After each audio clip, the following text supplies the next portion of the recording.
여러분 안녕하세요. 지금은 제 14주고요.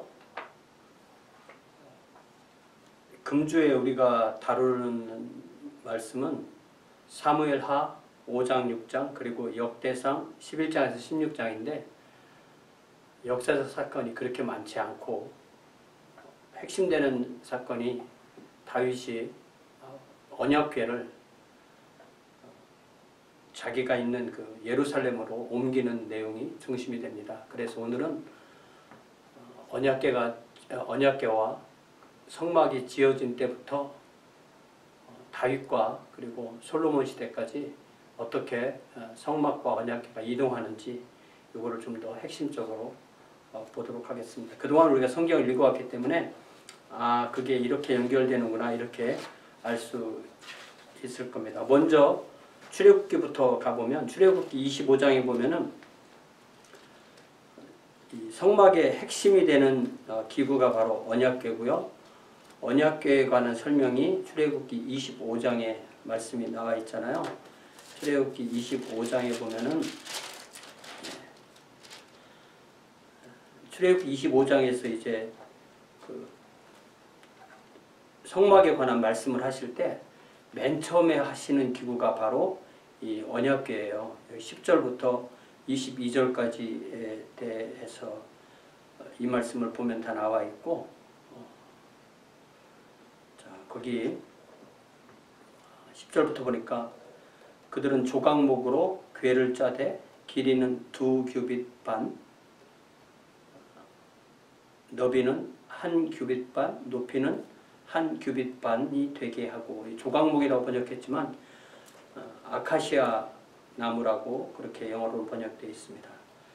너는 순금으로 그것을 싸되 그 안팎을 싸고 가장 위쪽 가장자리로 돌아가며 금태를 두르고 금고리 넷을 부어 만들어 그 네 발에 달되 이쪽에 2고리 저쪽에 2고리를 달며 조각목으로 채를 만들어 금으로 싸고 그 채를 궤 양쪽 고리에 꿰어서 궤를 매게 하고, 그러니까 근본적으로 궤는 사람이 손으로 만져서 이동하는 게 아니라 궤에 꿰서 어깨에 매도록 되어 있는 거죠. 그리고 15절에 채를 궤 고리에 꿰인 대로 두고 빼내지 말지며, 아예 그냥 항상 꿰어놓고 이동할 때는 그대로 매고 또 그렇게 하는 거죠. 16절에 내가 내게 줄 증거판을 궤 속에 둘지며 순금으로 속죄소를 만들 때 길이는 2규빗 반, 너비는 1규빗 반이 되게 하고, 이 속죄소는 이제 언약궤의 위뚜껑을 말하는 거죠.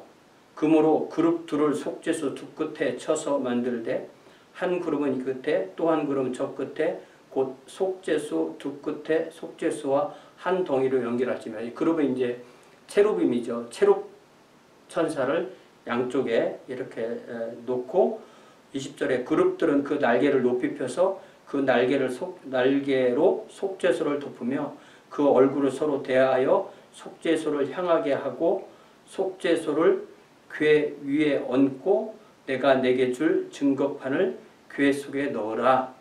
거기서 내가 너와 만나고 속죄소 위 곧 증거궤 위에 있는 두 그룹 사이에서 내가 이스라엘 자손을 위하여 내게 명령할 모든 일을 내게 이르리라. 그러니까 이 언약궤는 속에 언약의 말씀을 두었다는 것, 그리고 속죄소 또 위에 있는 그룹 그 사이에 하나님께서 말씀하시는 장소, 이렇게 두 가지가 중요한 그런 역할을 하는 거죠. 그리고 26장에 가보면 26장 전체가 언약궤에 관한, 성막에 관한 얘기입니다. 성막을 어떠한 사이즈로 어떻게 만들어라는 얘기가 다 나와 있고요.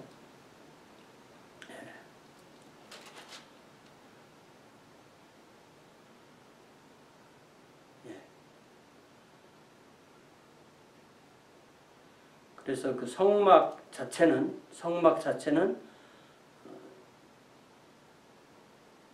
31절부터 보니까 너는 청색, 자색, 홍색 실과 가늘게 꼰 배실로 짜서 휘장을 만들고 그 위에 그룹들을 정교하게 수놓아서 금 갈보리를 네 기둥 위에 늘어뜨리되 그 네 기둥을 조각목으로 만들고 금으로 싸서 내 은받침을 둘지며 그 휘장을 갈고리 아래에 늘어뜨린 후에 증거궤를 그 휘장 안에 들여놓으라.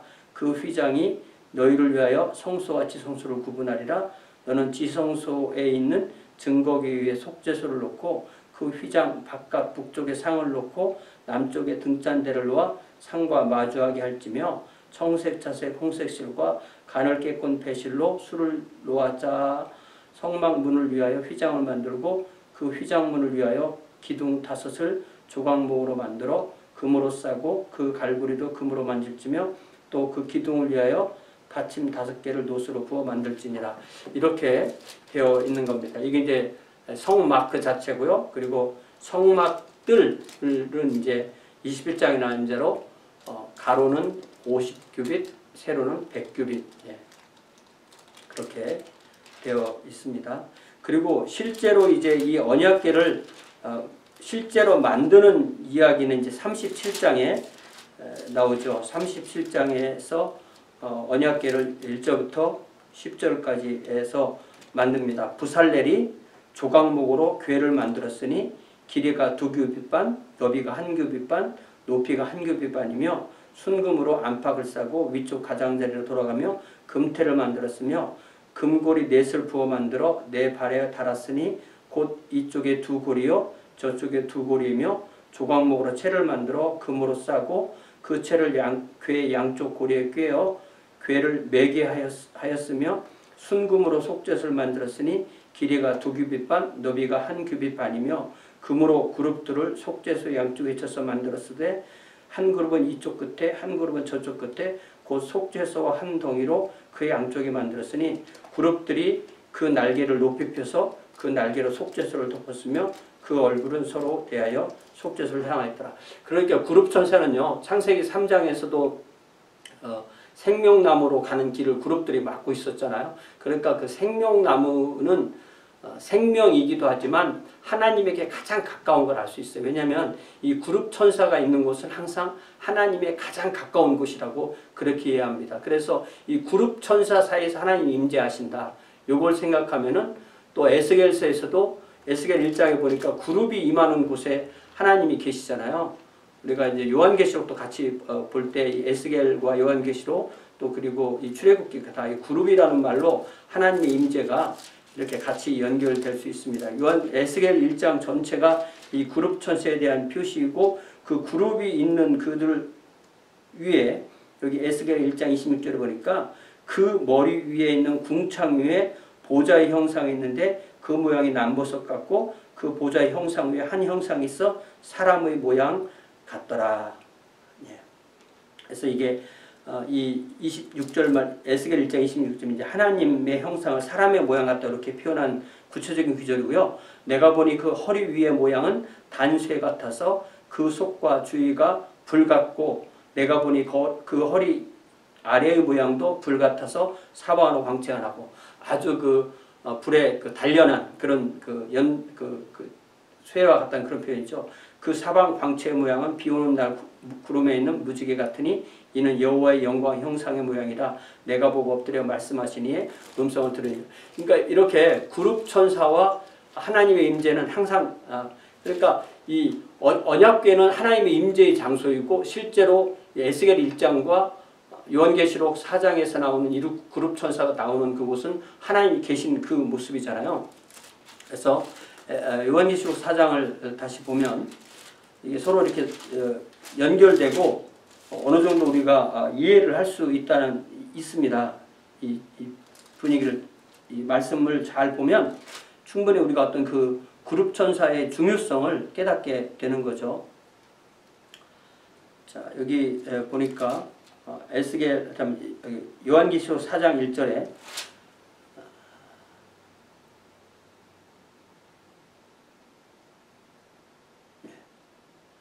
요한계시록 4장 1절에 이제 예수님께서 요한에게 올라오라고 이렇게 말씀하시고 그 다음에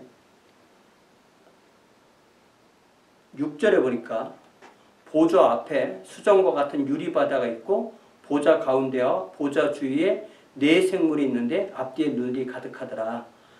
그 첫째 생물은 사자 같고 그 둘째 생물은 송아지 같고 그 셋째 생물은 얼굴이 사람 같고 그 넷째 생물은 날아가는 독수리 같은데 네 생물은 각각 6날개를 가졌고 그 안과 주위에 눈들이 가득하더라. 그들이 밤낮 쉬지 않고 이르기를 거룩하다 거룩하다 거룩하다 주 하나님 곧 전능하신 이여 전에도 계셨고 이제도 계시고 장차 오실시라고 그 생물들이 보좌에 앉으사 세세토록 살아계신 이에게 영광과 존귀와 감사를 드릴 때 이 네 생물이 바로 그룹이거든요. 이 그룹 천사가 바로 하나님과 가장 가까이 있다는 사실을 알 수가 있습니다. 또 여기 5장 6절에 보니까 내가 또 보니 보좌와 네 생물과 이 네 생물이 그룹이죠. 장로들 사이에 한 어린 양이 있다. 그러니까 성부 하나님이 계신 곳, 성령 하나님이 계신 곳, 24장로가 있는 곳, 그리고 이 그룹이 있는 곳이 가장 가까운 걸 알 수가 있죠. 다시 6절 내가 또 보니 보좌와 네 생물과 장로들 사이에 한 어린 양이 서 있는데 일찍이 죽임을 당한 것 같더라. 그에게 7뿔과 7눈이 있으니 이 눈들은 온 땅에 보내심을 받은 하나님의 7영이더라. 그 어린 양이 나와서 보좌에 앉으시니 오른손에서 두루마리를 취하시니라.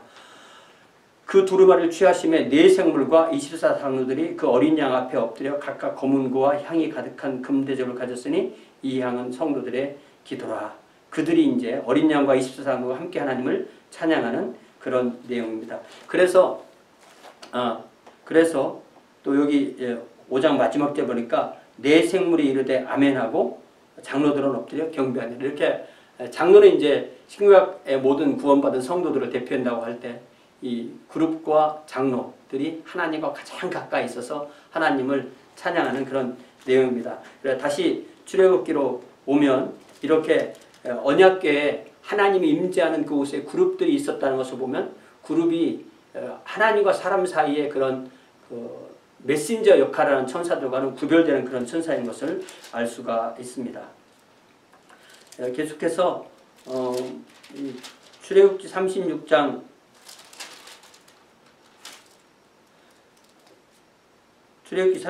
8절부터 보면은 이 성막을 만들어서 완성하는 내용이 나옵니다. 그래서 재료는 어떤 걸 쓰고 어떻게 했다는 것이 예를 들면 출애굽기 36장 14절부터 보면은 그 성막을 덮는 막 곧 휘장을 염소털로 만들되 11폭으로 만들었다. 그리고 덮개는 19절에 붉은 물 들인 수양의 가죽으로 막의 덮개를 만들고 해달의 가죽으로 그 윗두께를 만들었다. 이렇게 되어 있습니다. 그래서 이렇게 완성한 것이 이제 조립되는 거기에서 일하는 제사장들의 모든 옷이나 성막의 나머지 모든 기구나 모든 것이 다 완성된 것이 출애굽기 40장에 보면은 이것이 이제 완성된 것이 나오죠. 출애굽기 40장 17절에 둘째 해 첫째 달 곧 그 달 초하루에 성막을 세우니라. 그래서 34절에 구름이 회막에 덮이고 여호와의 영광이 성막에 충만하며 모세가 회막에 들어갈 수 없었으니 이는 구름이 회막 위에 덮이고 여호와의 영광이 성막에 충만함이었어요. 그러니까 출애굽이 이제 뭐 연대가 여러 가지가 있지만 만약에 출애굽이 1446년에 이루어졌다면 둘째 해니까 1445년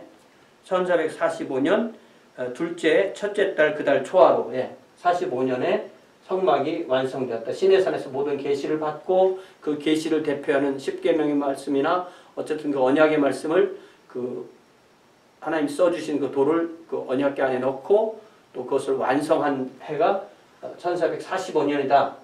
요 해를 기억을 하면 이제 앞으로 연대를 여기에서 계산해낼 수가 있습니다. 자, 그래서 레위기 말씀이 이제 사건이 많지 않고 레위기에서는 주로 말씀을 해주시는데 어디서 말씀을 해주시냐면 레위기 1장 1절에 보니까 여호와께서 회막에서 모세를 부르시고 그에게 말씀해 이르시되 그러니까 회막의 지성소 안에 바로 하나님이 임하시는 그 그룹 사이에서 말씀하시는 하나님께서 거기서 말씀하신다는 것을 이제 우리가 분명하게 알 수가 있습니다.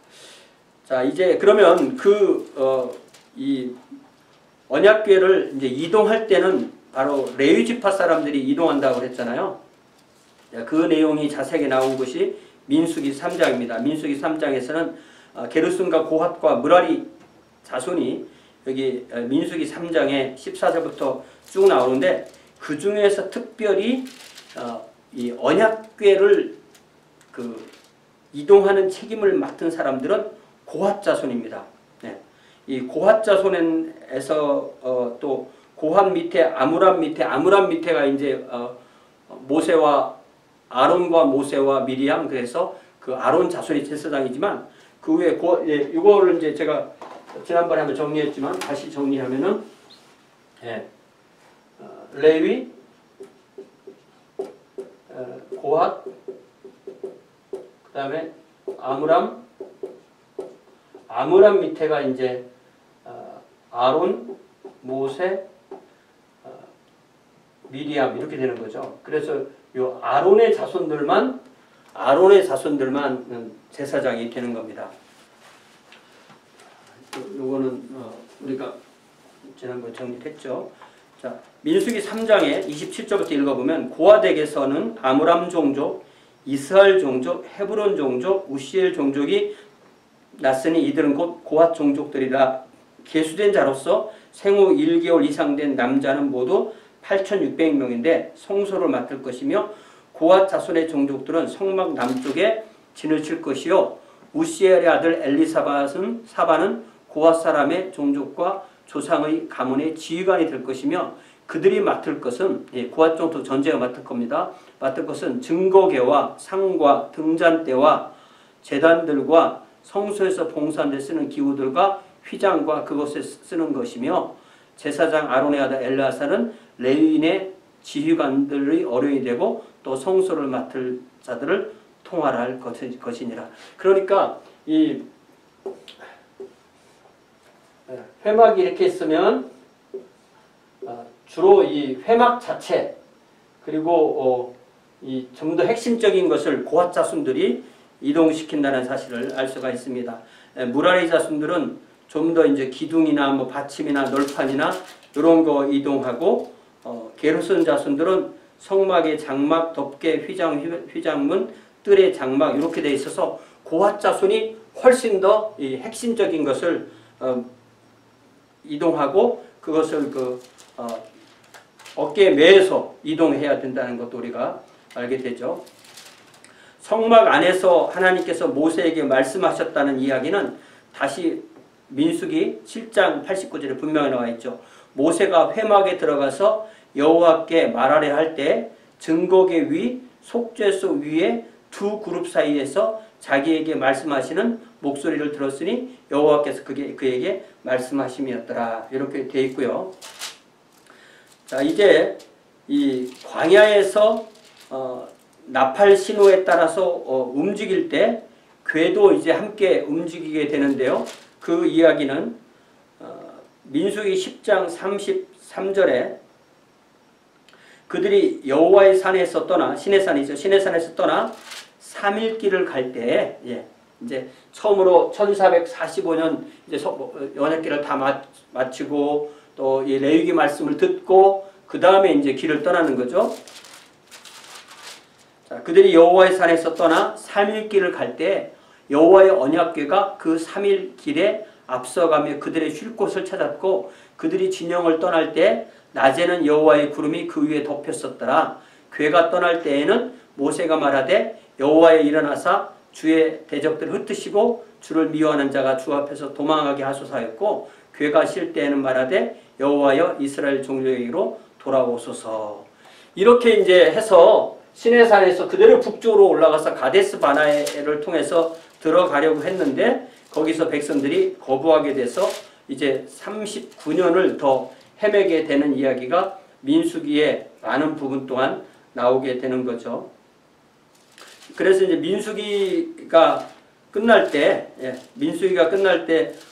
우리가 생각해 보면 무수히 많은 곳을 돌아다닌 이야기가 민수기 33장에 보면은 애굽에서 나와서 모압 평지까지 여기 모압 평지까지 가는 동안에 이렇게 돌아온 많은 곳들을 이렇게 지명들을 써 놓았습니다. 그래서 이게 사실은 광야 생활이라고 하지만 사실은 광야 유랑 생활이고 광야 유랑 생활에서 어떤 이 회막을 정식으로 치고 정식으로 이스라엘 백성이 그렇게 하나님께 모든 예배를 제사를 드리는 것이 그렇게 원활하지 않았다는 것은 우리가 그 여호수아를 읽어보면 그 광야 생활 동안 할례를 못했다고 그랬잖아요. 할례를 하면은 이게 뭐 그때마다 할례를 하면 될 것 같은데 못했다는 얘기는 그만큼 여유가 없다는 얘기고, 그렇다면 이 회막을 치고 정식으로 예배 생활하는 것도 그렇게 쉽지 않았을 것이라는 사실을 우리가 알 수 있습니다. 이렇게 보고요. 신명기는 이제 아무래도 말씀 위주니까 그래서 많은 내용이 이제 안 나오고, 뭐 간간히 중요한 내용 나올 수도 있지만, 이제 드디어 여호수아에서 이 모압 평지에서 이제 여호수아 1장을 보면은 1장 1절에 여호와의 종 모세가 죽은 후에 여호와께서 모세의 수종자 눈의 아들 여호수아에게 말씀하시되 내 종 모세가 죽었으니 이제 너는 이 모든 백성과 더불어 일어나 이 요단을 건너 내가 곧 이스라엘 자손에 주는 그 땅으로 가라. 그러니까 이 모세와 이스라엘이 이 요단강 동편, 요단강 동편 루벤 지파, 갓 지파, 므낫세 반 지파의 지역인 아모리 왕 그러니까 옥과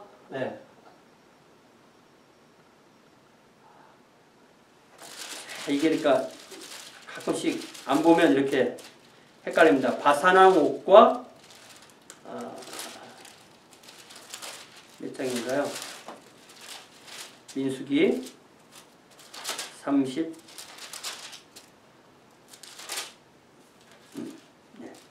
민수기 32장에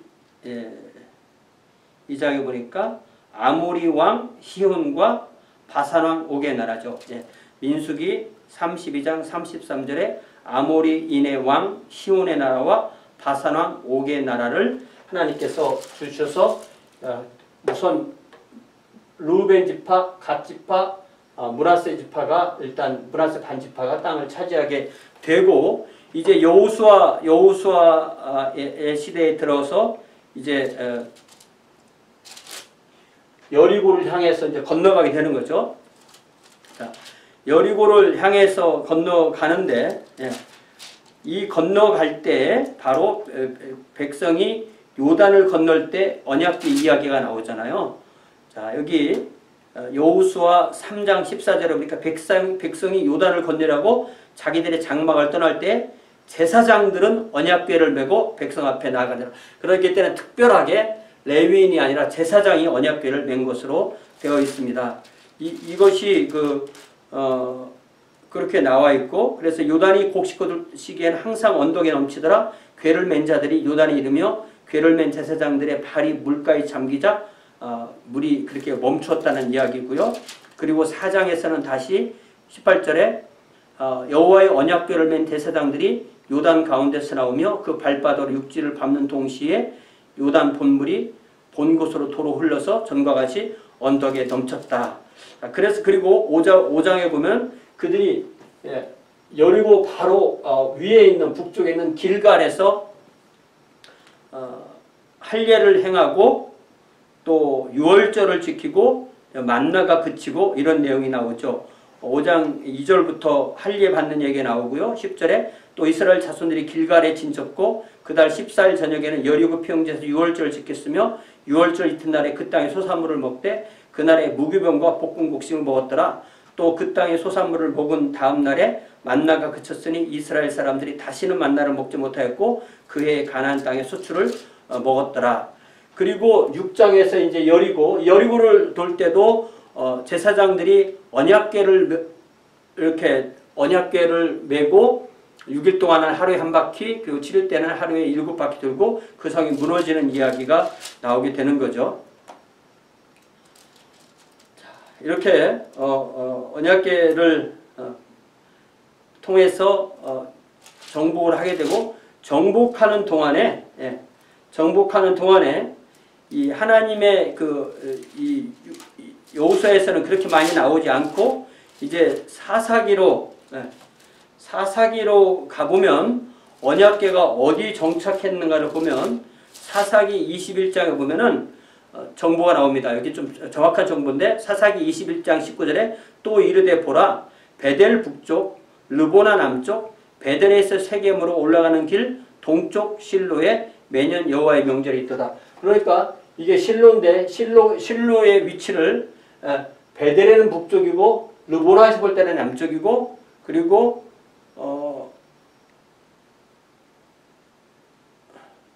그러니까 다시 베델의 북쪽, 르보나의 남쪽, 베델에서 세겜으로 올라가는 큰 길. 그러니까 요 어디가 세겜이고 여기가 르보나고 여기가 베델이면 거기에 큰 길 동쪽에 실로가 있고 그곳에서 바로 여호와의 명절이 있다 이렇게 돼 있고요. 그리고 이제 사무엘 상으로 가면은 정확하게 이제 정착한 상황에서 하나님의 이 법궤가 어디에 하나님의 그 성막이 어디에 있었는가 할 때 여기 사무엘 1장 1절에 그 엘가나 이야기가 나오잖아요. 이 엘가나도 그 레위지파 사람입니다. 그러니까 라마에 살고 있는 레위지파 사람이고 그 사람이 3절에 이 사람이 매년 자기 성읍에서 나와서 실로에 올라가서 만군의 여호와께 예배하며 제사를 드렸는데 엘리의 두 아들 홈니와 비느하스가 여호와의 제사장으로 있었더라. 그러니까 엘리는 대제사장처럼 홈니와 비느하스는 제사장처럼 그렇게 있고 엘가나는 레위인으로 있고 그곳이 바로 실로인 거죠. 실로. 그런데 이 사람들이 그 전쟁을 할 때 이 언약궤를 가지고 나가게 되고 그 블레셋 사람과 전쟁한 그곳이 바로 이 아벡이라는 곳입니다. 아벡에서 전쟁을 하게 되는 거죠. 여기 사무엘상 4장 1절에 사무엘의 말이 온 이스라엘에 전파되니라 이스라엘은 나가서 블레셋 사람과 싸우려고 에베네셀 곁에 진치고 블레셋 사람들은 아벡에 진을 쳤다. 자, 그래서 전쟁에 패하니까 백성이 진양의 3절에 들어오매 이스라엘 장로들이 이르되 여호와께서 어찌하여 우리에게 오늘 블레셋 사람 앞에서 패하게 하셨는고 여호와의 언약궤를 실로에서 우리에게로 가져다가 우리 중에 있게 하여 그곳으로 우리를 우리 원수들의 손에서 구원하게 하자 하니 이에 백성이 실로에 사람을 보내어 그룹 사이에 계신 만군의 여호와의 언약궤를 거기서 가져왔고 엘리의 두 아들 홈니와 비느하스는 하나님의 언약궤와 함께 거기에 있었더라. 그러니까 실로에서 언약궤를 아벡으로 가지고 왔고 그러나 블레셋 사람들이 언약궤가 들어오는 거 보고 더 용기 100배해서 싸워서 10절에 블레셋 사람들이 쳤더니 이스라엘이 패하여 각기 장막으로 도망하였고 살육이 심히 커서 이스라엘 보병에 엎드러진 자가 3만 명이었으며 하나님의 궤는 빼앗겼고 엘리의 두 아들 홈니와 비느하스는 죽임을 당하였더라. 그러니까 이 실로의 회막에서 언약궤를 가지고 갔는데 언약궤는 블레셋 사람한테 빼앗기고 실로의 이 회막에는 실로의 성막에는 언약궤가 없게 돼버린 거죠. 그래서 이 소식을 듣고 엘리가 죽고 또 하나님의 궤가 빼앗겼다는 것을 알고 비느하스의 아내가 아기를 낳으면서 죽으면서 자기 영광이 이스라엘에서 떠났다 하여서 그 아이 이름을 이가봇이라고 그렇게 하는 거죠. 여기 21절에 4장 21절에 이르기를 영광이 이스라엘에서 떠났다 하고 아이의 이름을 이가봇이라 하였으니 하나님의 궤가 빼앗겼고 그의 시아버지와 남편이 죽었기 때문이며 또 이르기를 하나님의 궤를 빼앗겼으므로 영광이 이스라엘에서 떠나갔다. 그러니까 이 카보드, 카보드는 영광이고 이는 이제 부정을 의미하는 그런 단어입니다. 그래서 이 언약궤가 아벡에서 아스도스로 갔다가 아스도스 가드로 갔다가 가드에서 에그론으로 가는 얘기가 이 사무엘상 5장에 나오는 이야기입니다. 그러나 이제 계속 그 자기네 사람들이 자기 신당에 신들이 넘어져 있고 또 그 사람들이 하나님 앞에 재앙을 받아 죽고 특별히 아마 어떤 전염병이나 그런 쥐로 인한 그런 것으로 죽게 되니까 11절에 5장 11절에 이에 사람을 보내어 블레셋 모든 방백을 모으고 이르되 이스라엘의 신의 길을 보내어 그 있던 곳으로 돌아가게 하자 우리와 우리 백성이 죽임에 변하게 하자 하니 이는 온 백성이 사망의 환난을 당함이라 거기서 하나님의 손이 엄중하심으로 죽지 아니한 사람들은 독한 종기로 치심을 당해 성읍의 부르짖음이 하늘에 사무쳤더라. 자, 그래서 6장 1절에 여호와의 궤가 블레셋 사람들의 지방에 쓴지 7달이라. 그러니까 요 아스돗, 갓, 에그론에 있었던 시기는 불과 7개월이죠. 자, 그래서 그들이 보내어서 그 처음에 소 2마리 젖나는 송아지가 있는 송아지는 떼놓고 소 2마리에 새로 만든 수레에 이 여호와의 궤를 싣고 그냥 자기들은 가지 않고 그냥 이 베스메스 쪽으로 가도록 그렇게 한 거죠. 그러니까 여호와의 궤를 어깨에 매야 되는데 이 사람들이 수레에 실은 거예요. 근데 이 사람들은 블레셋 사람들이니까 그걸 모르죠. 예. 그래서 그걸 그렇게 보냈고, 그래서 여기 6장 19절에 보니까 베스메스 사람들이 베스메스 사람들에게 이제 가게 된 거죠. 거기가 아니고, 자, 10절부터 보면 그 사람들이 그같이 하여 젖나는 소 2를 끌어다가 수레를 메우고 송아지들은 집에 가두고 여호와의 궤와 및 금지와 그들의 독종의 형상을 담은 상자를 수레 위에 실으니 이제 그 속건제물을 실은 거죠. 암소가 베세메스 길로 바로 행하여 대로로 가며 갈 때 울고 좌우로 치우치지 아니하였고 블레셋 방백들은 베세메스 경계선까지 따라가니라. 베세메스 사람들이 골짜기에서 밀을 베다가 눈을 들어 궤를 보고 그 본 것을 기뻐하더니 수레가 베세메스 사람 여호수아의 밭 큰 돌 있는 곳에 이르러 선지라. 무리가 수레의 나무를 패고 그 암소들을 번제물로 여호와께 드리고 레위인은 여기 이제 레위인이 나왔어요. 그러니까 거기에 있는 레위인들이 온 거죠. 레위인은 여호와의 궤와 그 궤와 함께 있는 금 보물 달린 상자를 내려다가 큰 돌 위에 두고 그날에 베스메스 사람들이 여호와께 번제와 다른 제사를 드리니라. 블레셋 5방백이 이것을 보고 그날에 에그론으로 돌아갔더라. 그런데 69절에 보니까 베스메스 사람들이 여호와의 궤를 들여본 까닭에 그들을 치사 70명을 죽이신지라. 이게 5만 70명이라고 되는데 이게 좀 사본에 있어서 5만이 맞는지 70명이 맞는지 서로 생각들이 다릅니다. 여호와의 백성을 쳐서 사륙하셨으므로 백성이 슬피 울었더라. 베스메스 사람들이 이르되 이 거룩하신 하나님 여호와 앞에 누가 서리요?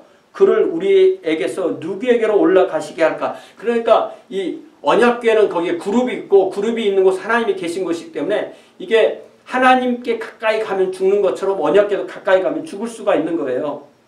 그래서 전령들을 기럇 여아림 주민들에게 보내어 이르되 블레셋 사람들이 여호와의 궤를 도로 가져왔으니 너희는 내려와서 그것을 너희에게로 옮겨와라. 이 이야기는 기럇 여아림에 있는 레위인들에게 부탁한 것이라고 이해를 할 수가 있습니다. 그래서 7장 1절에 기럇 여아림 사람들이 와서 여호와의 궤를 옮겨 산에 사는 아비나답의 집에 들여놓고 그의 아들 엘르아사를 거룩하게 구별하여 여호와의 궤를 지키게 하였더니 궤가 기럇 여아림에 들어간 날부터 20년 동안 오래 있은지라 이스라엘 온 족속이 여호와를 사모하니라. 그러니까 여기서 베스메스에서 그렇게 사람들이 죽으니까 이것을 기럇 여아림으로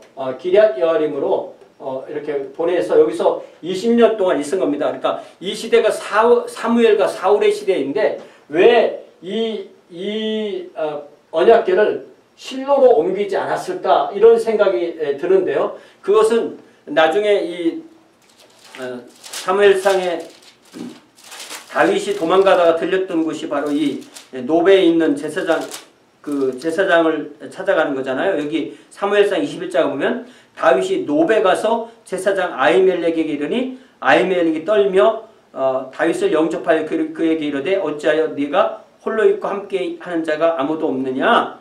그리고 거기서 이제 먹을 것을 구했을 때 4절에 제사장이 다윗에게 대답하여 이르되 보통 떡은 내 수중에 없으나 거룩한 떡은 있나니 그 소년들이 여자를 가까이만 하지 않았으면 주리라. 이렇게 돼서 그게 거기서 제사장들이 있고 정확하게 그 활동을 한 것을 알 수가 있습니다. 그리고 이 사울이 이 도액이 일러 바쳐서 이 아히멜렉을 죽일 때 제사장들을 여기 그 18절 22장 사무엘상 22장 18절 보니까 왕이 도액에게 이르되 너는 돌아가서 제사장들을 죽이라 하매 에돔 사람 도액이 돌아가서 제사장들을 쳐서 그날의 세마포 에봇 입은 자 85명을 죽였고 제사장들이 성읍 노베 남녀와 아이들과 젖 먹는 자들과 소와 나귀와 양을 칼로 쳤더라. 그래서 아이두베 아들 아히멜렉의 아들 중 하나가 다윗에게 도망했는데 그 사람이 아비아달이다 이렇게 되어 있죠. 그러니까 실로에서 노브로 왔는데 노베에 있는 모든 그 제사장들을 다 사울이 죽였기 때문에 그 다음에 기브온으로 옮긴 것이 아마 사울이 옮긴 것 같아요. 그러니까 실로에서 일로 옮겼을 때는 이 실로도 블레셋 사람들에게 폐허가 되었기 때문에 이렇게 옮겼을 거라고 자연스럽게 이해를 할 수가 있습니다. 그래서 노베 있고요. 그 다음에 이것이 이제 기브온에 가 있다라는 사실을 우리가 어디서 알 수 있느냐면은 네. 우선 그러니까 이 성막은 기브온에 가 있는 거죠. 성막은 기브온에 있는 겁니다. 그러니까 아직까지도 성막이 기브온에 있을 때 아직까지도 언약궤는 기럇 여아림에 있는 거. 그럼 이걸 왜 이쪽으로 안 옮겨놨나? 이거 참 이상하죠. 그러니까 사울이 그걸 옮겨놓을 만한 그런 여유가 없었다는 사실을 우리가 알 수가 있습니다. 예를 들자면 우리가 역대하 1장을 찾아보면 정확하게 정보가 나옵니다. 이게 왜 이렇게 됐을까라는 거 이전에 도대체 무엇이 어떻게 돼 있었나 이걸 아는 게 우선이죠. 자, 역대하 1장 1절부터 보면 다윗의 아들 솔로몬의 왕위가 견고하여 가며 그의 하나님 여호와께서 그와 함께 하사 심히 창대하게 하시니라. 솔로몬이 온 이스라엘의 천부장들과 백부장들과 재판관들과 온 이스라엘 방백들과 족장들에게 명령하여 솔로몬이 온 회중과 함께 기브온 산당으로 갔으니 하나님의 회막 곧 여호와의 종 모세가 광야에서 지은 것이 거기에 있습니다. 그러니까 노베에 있는 제사장들을 죽이고 사울 시대 아마 다윗 시대보다는 사울 시대에 기브온에 회막이 있었다는 거죠. 요 이야기는 오늘 우리가 읽을 역대상 16장에서도 보면 이게 잘 나와 있습니다. 역대상 16장에 보면은 16장 37절, 38절은 오늘 우리가 읽을 기럇임에서 오베데돔에서 예루살렘으로 다윗성으로 온 언약궤 이야기고요. 그 이야기가 37절에 다윗이 아삽과 그의 형제를 여호와의 언약궤 앞에 있게 하며 항상 그 궤 앞에서 섬기게 하되 날마다 그 일대로 하게 하였고 오베데돔과 그의 형제 68명과 여두둔의 아들 오베데돔과 호사를 문지기로 삼고 여기 오베데돔이 2명이 나오는데 다른 사람입니다. 예, 이게 다른 사람인가? He also left Obed-edom and his 68 associates to minister with them. Obed-edom, son of Jeduthun, and also Hosa were gatekeepers. 그러니까 오베데돔이 성경에 몇 명이 나오는데 이게 도대체 누가 누군지 좀 혼란스럽습니다. 자, 그 다음에 38절에 보니까 제사장 사독과 그의 형제 제사장들에게 기브온 산당에서 여호와의 성막 앞에 모시게 했다. 그러니까 이 아직까지 예루살렘에 언약궤가 있을 때 회막은 기브온에 있었다는 사실을 알 수가 있어요. 그리고 솔로몬 성전 때 이제 예루살렘의 성전을 세우면서 이것이 이제 이 다윗의 시온산인데 그 시온산의 맨 북쪽이 바로 이 모리아산이고 여기가 그 역대상 맨 마지막에 나오는 그 아라우나 여부스 사람 아라우나에게 다윗이 이 땅을 사서 이곳에 성전 지을 터를 마련해놓고 솔로몬이 성전을 짓는 얘기가 이렇게 되는 거죠. 자, 그래서 정리를 하자면 좀 복잡하게 느껴질 수 있지만 정리를 하자면 간단합니다. 일단 이 언약궤가 길갈에 와서 임시로 있다가 성소를 지은 곳은 실로였는데 이때 엘리 제사장 시절에 언약궤가 아벡 전투에 나갔다가 빼앗겨서 블레셋 지역에서 석 달 있다가 베세메스에 잠깐 들렸다가 이 기럇 여아림에 거의 20년 이상 있고 그리고 사울 시대가 지나고 나중에 다윗 시대 때 오베데돔 그리고 예루살렘 올 때 이 언약궤와 이 언약궤와 성막이 서로 헤어져 있던 시기가 거의 100년쯤 된다고 그렇게 자료에서는 정리를 하고 있습니다. 이 정도 하고 오늘 우리 이제 본문을 사무엘상, 예, 제가 좀 많이 좀 여러분을 혼란스럽게 만든 것 같은데요. 제 머릿속에서 혼란하면 여러분도 혼란한 거고, 제 머릿속이 클리어하면 여러분도 클리어한 건데, 어쨌든 만약에 혼란하다면 제 책임이라고 생각하시고요. 사무엘하 6장, 네. 사무엘하 5장이죠. 5장.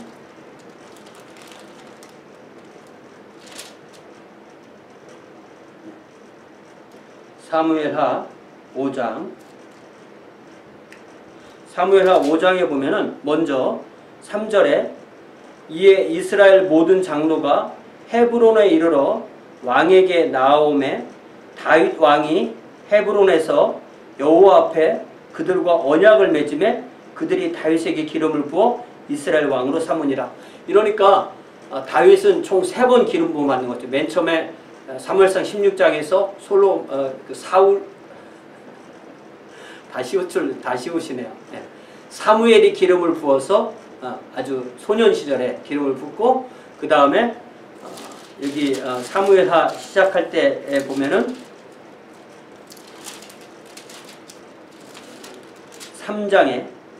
3장인가요?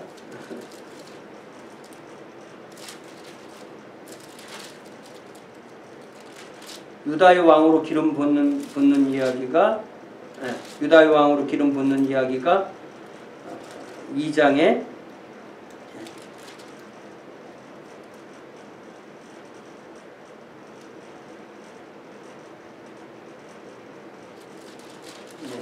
유다의 왕으로 기름 부은 구절이 어디 있죠? 갑자기 잘 안 보이네요.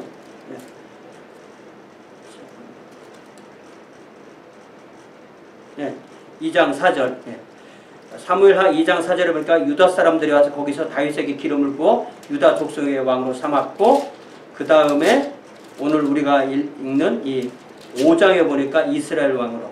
그러니까 유다는 한 지파잖아요. 그리고 나머지 전체가 이제 다윗 아래로 들어오게 된 겁니다. 그래서 사무엘하 5장 4절에 보니까 다윗이 나이가 30세에 왕위에 올라 40년을 다스렸으니, 그러니까 70세까지 다스린 거죠. 헤브론에서 7년 6개월 유다를 다스렸고, 예루살렘에서 33년 동안 온 이스라엘과 유다를 다스렸더라. 자, 요 상황에서 먼저 이제 역대기하고 비교를 해볼 때 무엇이 앞이고 무엇이 뒤인가를 좀 혼란스럽긴 하지만, 그래도 맨 처음에 한 일은 다윗이 예루살렘을 빼앗는 이야기인데요. 6절에 보니까 왕과 그의 부하들이 예루살렘으로 가서 그 땅 주민 여부수 사람을 치려하면, 그러니까 예루살렘이 이제 창세기에 나올 때는 그 멜기세덱이 다스리던 거기잖아요. 그런데 그 나중에는 여부수 사람들이 그곳에 살게 됐고, 그렇기 때문에 멜기세덱도 여부수 족속일 가능성이 큰 거죠. 그리고 이 예루살렘이 그 베냐민 지파, 유다 지파 경계 즈음에 있었는데, 거기를 점령한 것 같지만 그 고지대는 점령하지 못했고, 그래서 다윗 시대까지 점령이 안 됐던 거죠.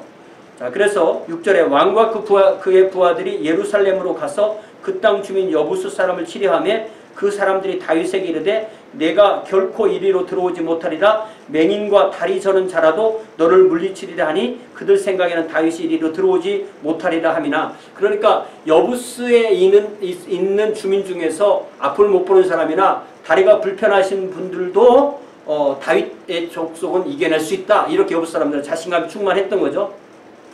그러나 7절에 다윗이 시온 살성을 빼앗았으니 이는 다윗성이라. 그러니까 이 고고학적 근거에 의해서 이렇게 그려놓으면 이런 식으로 그려놓더라고요. 그래서 이 부분을 바로 시온이라고 했고, 이 부분이 다윗성이라고 했고, 이 부분을 맨 처음에 빼앗은 것으로 그렇게 되어 있습니다. 그랬을 때 여기를 물 깃는 대로 올라가서 빼앗으라 이렇게 했기 때문에 어떤 다윗은 그 취약 지점을 알고 있었던 것을 볼 수 있고요. 자, 9절에 다윗이 그 산성에 살면서 다윗성이라 이름하고 다윗이 밀로에서부터 안으로 성을 둘러싸니라. 그러니까 이 밀로라고 이렇게 우리말에는 써놨지만 영어로는 거기를 어떤 그 어떤 그 건축 형식, 뭐 테라스 이런 식으로 표현한 걸 보아서 이게 지명일 수도 있고 아니면 어떤 그런 건축 형태를 의미하는 걸 수도 있습니다. 여기 구절에 보니까 David then took up residence in the fortress and called it the city of David. He built up the area around it from the supporting terraces inward. 이렇게 번역했어요. 자, 그리고 나서 이제 간략하게 다윗성을 짓고 그 다음에 다윗이 예루살렘에서 태어난 자녀들 이름이 여기 먼저 나옵니다. 그러니까 밧세바 이야기는 나중에 나오지만 일단 이야기는 여기 나오게 되는데 13절에 다윗이 헤브론에서 올라온 후에 예루살렘에서 처첩들을 더 두었으니 아들과 딸들이 또 다윗에게서 나니 예루살렘에서 그에게 난 자들의 이름은 삼무아와 소밥과 나단과 솔로몬과 이 네 명이 다 다윗과 밧세바의 자녀인 거죠. 이팔과 엘리수아와 네벡과 이아비아와 엘리사마와 엘리아다와 엘리벨렛이었더라. 그 다음에 이제 계속해서 블레셋 사람들과도 싸우는 이야기가 나오는데 거기에 그 바알브라심에서도 싸웠고 그 다음에 르바임 골짜기에서도 싸우는데 22절에 블레셋 사람들이 다시 올라와서 르바임 골짜기에 가득한지라 다윗이 여호와께 여쭈니 이르시되 올라가지 말고 그들 뒤로 돌아서 뽕나무 숲을 맞은편에서 그들을 기습하되 뽕나무 꼭대기에서 걸음 걷는 소리가 들리거든 곧 공격하라. 그때 여호와가 너보다 앞서 나가서 블레셋 군대를 치리라 하신지라. 그러니까 이 뽕나무 위에 그 나무들이 이렇게 막 부딪혀서 소리가 나고 막 흔들리고 할 때 그것이 이제 어떤 하나님의 임재를 또 의미하는 것이라고 그렇게 이해할 수도 있겠죠. 자, 이제 6장에 들어가니까 6장에서는 다윗이 이스라엘에서 뽑은 무리 3만 명을 다시 모으고 다윗이 일어나 자기와 함께 있는 사람들과 더불어 바알레 유다로 가서 거기 어떤 지명이죠. 거기서 여호와의 궤를 메어 오려 하니 그러니까 바알레 유다가 이제 기럇 여아림 그쪽인 거죠. 하나님의 궤를 메어 오려 하니 그 궤는 그룹들 사이에 좌정하신 만군의 여호와의 이름으로 불리는 것이라. 이게 참 좀 이해가 안 되는 것이 그동안 거의 100여 년 동안 회막은 회막대로 있고 여호와의 언약궤는 언약궤대로 있는 이 상태가 어떻게 이렇게 오래됐나 보면은 그만큼 정치적으로 이때 그 안정되지 못했고 언제고 외적의 침입이나 이런 것 때문에 이런 것을 돌아볼 정신적 여유가 없었다는 얘기. 다시 말하면 영적인 그 우선순위가 똑바로 이렇게 잡혀져 있지 않았던 시기라고 그렇게 볼 수도 있습니다. 그래서 이제 다윗에 와서 드디어 다윗 시대에 와서 그것을 어떤 정신을 차리고 하나님의 언약궤부터 일단 챙기기 시작한 거죠. 그들이 하나님의 궤를 새 수레에 싣고 산에 있는 아비나답의 집에서 나오는데 아비나답의 아들 우사와 아효가 새 수레를 모니라. 여기 그 아까 그 사무엘상 맨 앞에 있는 내용과 비교를 해보면 이게 연결이 되는 거죠. 아비나답이라는 말에서 연결이 됩니다.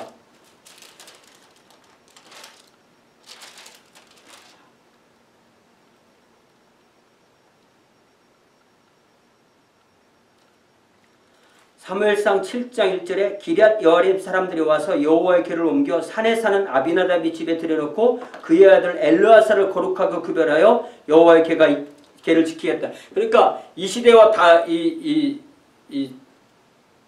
다윗 시대는 상당히 이미 시간이 많이 떨어진 거고 거기에서도 이미 최소한 20년이 지나갔다고 그렇게 되어 있습니다. 그래서 그 집은 아비나답의 집이고 그때 수레를 모는 사람은 우사와 아효가 수레를 모는데 그들이 산에 있는 아비나답의 집에서 하나님의 궤를 싣고 나올 때 아효는 궤 앞에서 가고 다윗과 이스라엘 온 족속은 잣나무로 만든 여러 가지 악기와 수금과 비파와 소고와 양금과 제금으로 하나님을 연주하더라. 그들이 나곤의 타작마당에 이르러서는 소들이 띠므로 우사가 손을 들어 하나님의 궤를 붙잡았더니 여호와 하나님이 우사가 잘못함으로 말미암아 진노하사 그를 그곳에서 치시니 그가 거기 하나님의 궤 곁에서 죽으니라. 그러니까 이 하나님의 궤를 어깨에 매서 이동해야 되는데 수레에 이렇게 이동했다는 것부터가 이미 이렇게 될 가능성이 있는 것을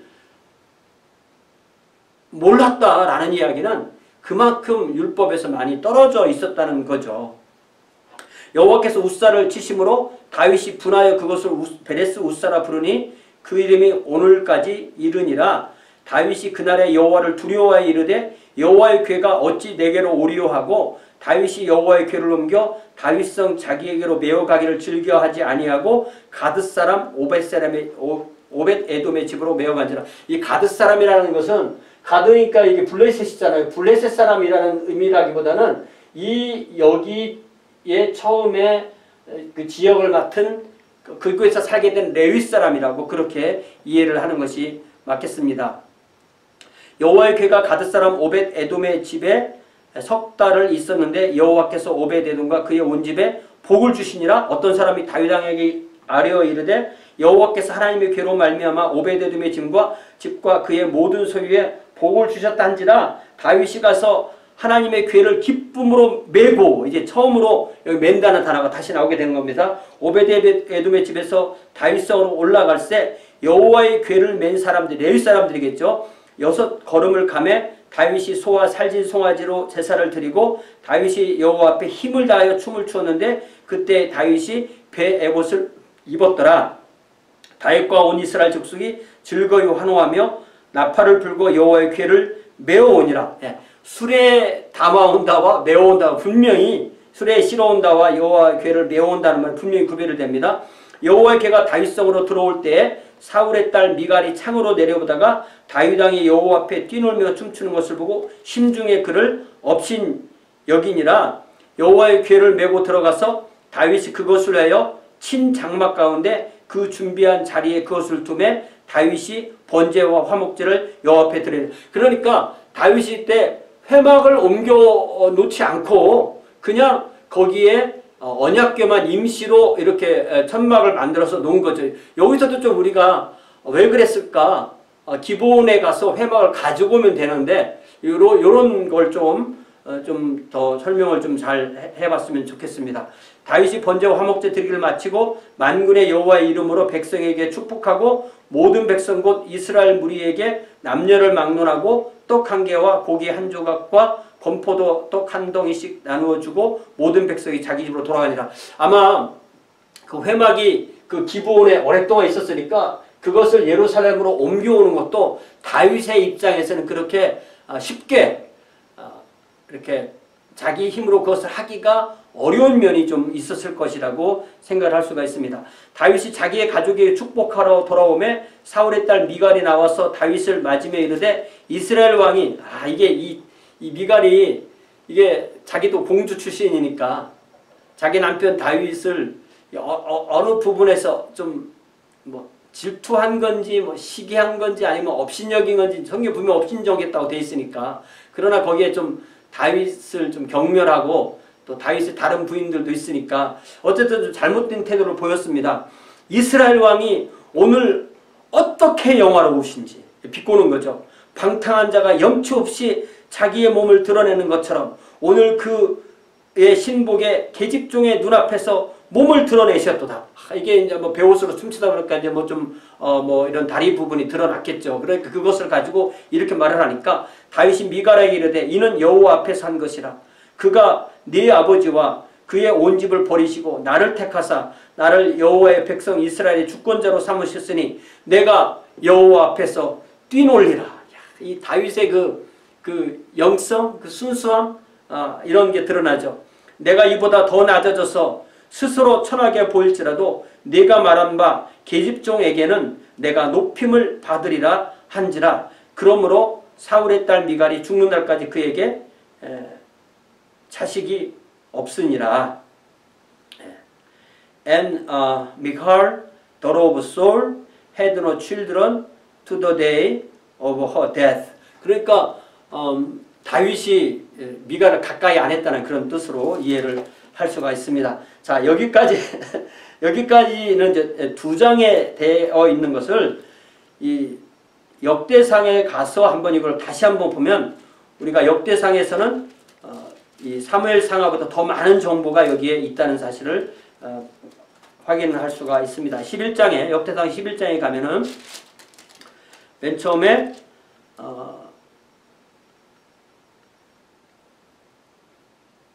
기름을 부어서 여기 3절에 이에 이스라엘의 모든 장로가 헤브론에 있는 왕에게로 나아가니 헤브론에서 다윗이 그들과 여호와 앞에 언약을 맺음에 그들이 다윗에게 기름을 부어 이스라엘의 왕을 삼으니 여호와께서 사무엘을 통하여 전하신 말씀대로 되었더라. 그러니까 처음에 소년 시절에 사무엘에게 기름을 부음을 받고 왕이 되었던 것이 이제 이 37세 중간쯤 됐을 때 확실하게 드러난 거죠.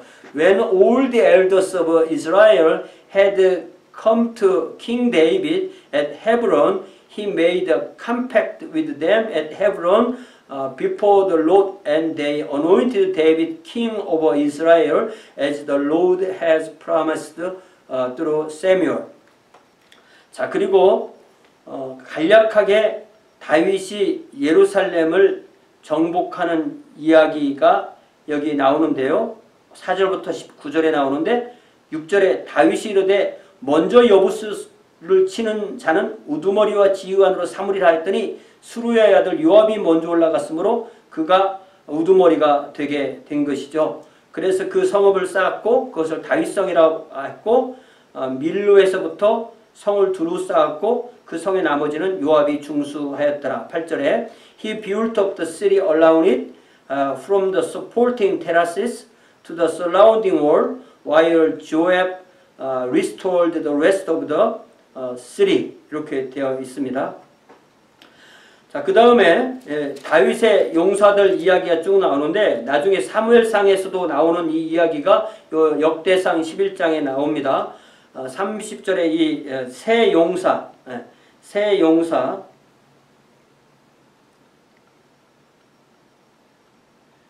용사가 11절에 하면 학몬 사람의 아들 야소부암, 또 12절에 야호와 사람 도도의 아들 엘르아살,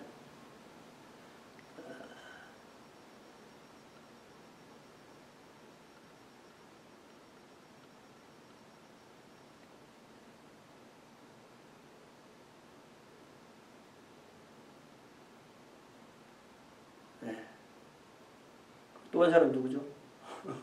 예, 어쨌든 찾으면 다음에 나누기로 하고.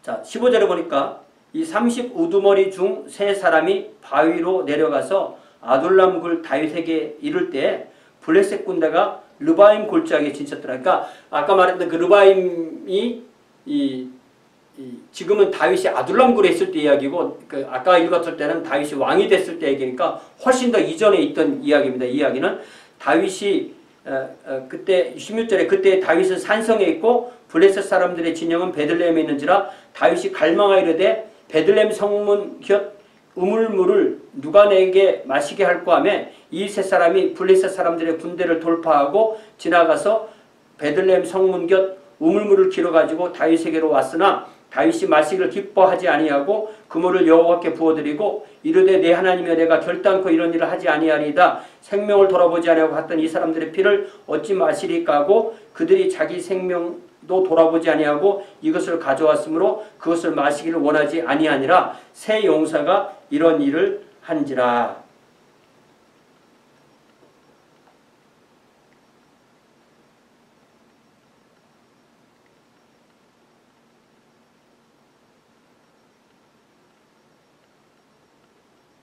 예. 자, 그리고, 그러니까 이게 이제 나중에 옛날 일 이렇게 복귀해서 쓴 거니까 그렇게 되고요.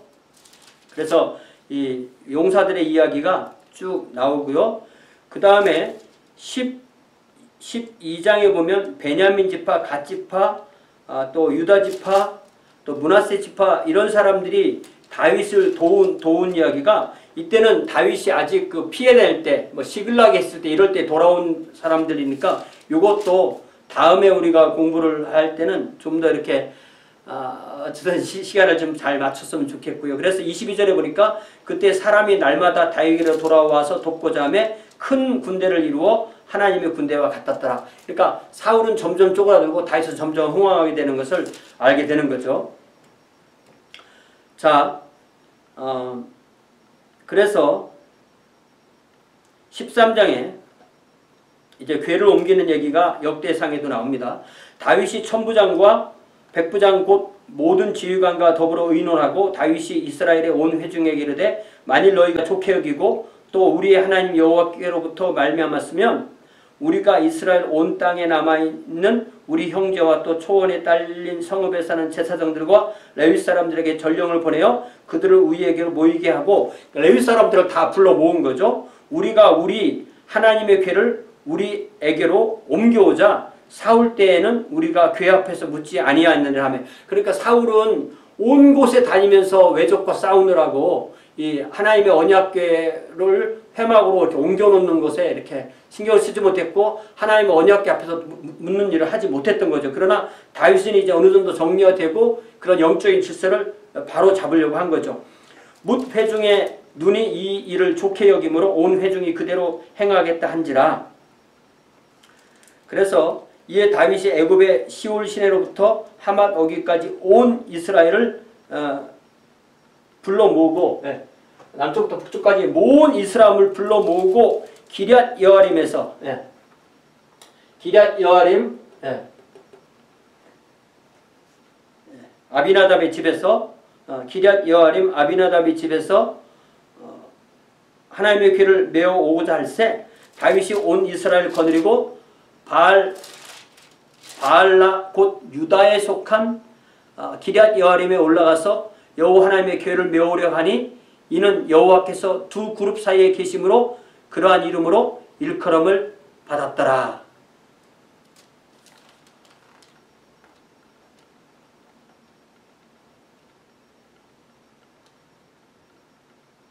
예. 6절에 David and all the Israelites with him went to Baala of Judah, 기럇 여아림, to bring up from there the ark of God, the Lord, who is enthroned between the cherubim, the ark that is called by the name. 예.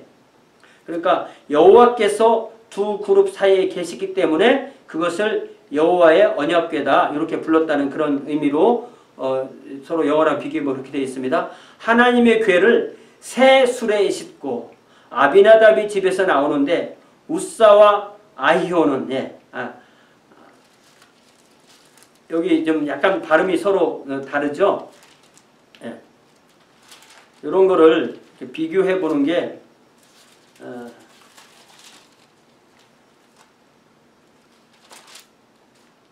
도움이 됩니다.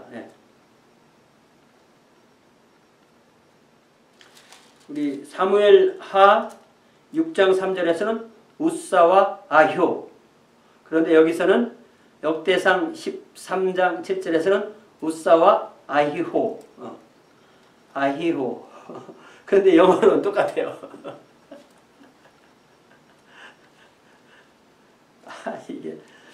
이게 참 그렇습니다. 우사와 아히오는 수레를 몰며 다윗과 이스라엘 온 무리는 하나님 앞에서 힘을 다하여 뛰놀며 노래하며 수금과 비파와 소고와 재금과 나팔로 연주하니라. 기돈의 타작마당, 이것도 좀 얘기가 다르죠. 나곤의 타작마당. 그러니까 이게 같은 사람인데 서로 다르게 불렀을 수가 있는 거죠. 기돈의 타작마당에 이르러서는 소들이 뛰므로 우사가 손을 펴서 궤를 붙들었더니 우사가 손을 펴서 궤를 붙듦으로 말미암아 여호와께서 진노하사 치심에 그가 거기 하나님 앞에서 죽으니라. 여호와께서 우사의 몸을 치셨으므로 다윗이 노하여 그것을 베레스 우사라 부르니 그 이름이 오늘까지 이르니라. 그날에 다윗이 하나님을 두려워하여 이르되 내가 어떻게 하나님의 궤를 내 곳으로 오게 하리요 하고 다윗이 궤를 옮겨 자기가 있는 다윗성으로 메어들이지 못하고 그 대신 가드 사람 오벳 에돔의 집으로 메어가니라. 하나님의 궤가 오벳 에돔의 집에서 그의 가족과 함께 석 달을 있으니라. 여호와께서 오벳 에돔의 집과 그의 모든 소유에 복을 내리셨더라. 그리고 이제 이 역대상에서는 다윗이 그의 궁전을 짓고 예루살렘에서 난 자녀들 이야기, 여기 다시 그 삼무와 소압, 나단, 솔로몬 그 얘기 나오고요. 블레셋과의 전쟁 2번, 바알브라심에서 이기고 또 르바임 골짜기에서 이긴 이야기가 여기 13절에 블레셋 사람들이 다시 골짜기를 침범한지라, 여기 르바임이라는 말은 안 나오지만 다윗이 또 하나님께 묻자오되 하나님이 이르시되 마주 올라가지 말고 그들 뒤로 돌아 뽕나무 숲을 맞은편에서 그들을 기습하되 뽕나무 꼭대기에서 걸음 걷는 소리가 들리거든 곧 나가서 싸우라. 너보다 하나님이 앞서 나가서 블레셋 사람들의 군대를 치시리라. 그러니까 뽕나무 위에서 그 들리는 소리가 하나님의 그 진군 소리로 그렇게 이해를 하라고 말씀하신 것이죠. 자, 그래서 이제 다시 15장, 16장이 이제 얼마나 더 자세하게 사무엘 하보다 얼마나 자세하게 나오는가를 봐죠. 15장에 다윗이 다윗성에서 자기를 위하여 궁전을 세우고 또 하나님의 교를 둘 곳을 마련하고 그걸 위하여 장막을 치고, 그러니까 기본에 있는 성막을 옮겨온 게 아니라 궤를 둘 장막을 자기가 마련했다는 이야기죠. 다윗이 이르되 레위 사람 외에는 하나님의 궤를 맬 수 없나니 이는 여호와께서 그들을 택하사 여호와의 궤를 메고 영원히 그를 섬기게 하셨음이라 하고 다윗이 이스라엘 온 무리를 예루살렘으로 모으고 여호와의 궤를 그 마련한 곳으로 메어 올리고자 하여 다윗이 아론 자손과 레위 자손을 모으니, 그래서 이렇게 쭉 있는 인원이 이제 나오고요. 12절에 그들에게 이르되 너희는 레위 사람의 지도자니 너희와 너희 형제는 몸을 성결하게 하고 내가 마련한 곳으로 이스라엘의 하나님 여호와의 궤를 메어 올리라. 전에는 너희가 매지 아니하였으므로 우리 하나님 여호와께서 우리를 찢으셨으니 이는 우리가 규례대로 그에게 구하지 아니하였음이라 하니, 이거죠. 우리가 우리 뜻대로 하나님을 섬기는 게 아니라 하나님의 뜻대로 하나님을 섬기는 겁니다. 이에 제사장들과 레위 사람들이 이스라엘 하나님 여호와의 궤를 메고 올라가려 하여 몸을 성결하게 하고 모세가 여호와의 말씀을 따라 명령한 대로 레위 자손이 채에 하나님의 궤를 꿰어 어깨에 매니라. 이게 이제 아까도 본 대로 아예 그 궤에 채가 꿰어 있는 것으로 그렇게 되어 있죠. 이때 다윗이 이제 음악을 연주하는데 그때 그 연주할 때 함께했던 사람들의 이름이 여기 17절에 나옵니다. 레위 사람이 유엘의 아들 헤만, 또 그의 형제 중 베레의 아들 아삽, 또 그의 형제 무라리 자손 중에 구시아의 아들 에단. 요 헤만과 아삽과 에단이 우리가 지난주에 보았던 그 역대상 8장에서 나왔던 그 사람들이죠. 7장인가요? 6장인가요? 네, 6장. 예, 6장입니다. 헤만과 아삽과 에단. 역대상 6장 31절부터 48절에 나오는 바로 그 사람들입니다. 그러니까 요런 걸 같이 보면 충분히 이해가 되는 거죠.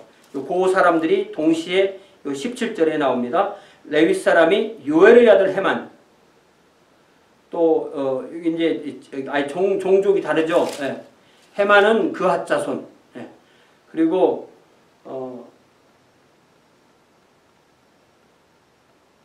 아삽은 게르손 자손, 그리고 에단은 무라리 자손, 그렇게 되는 겁니다. 예.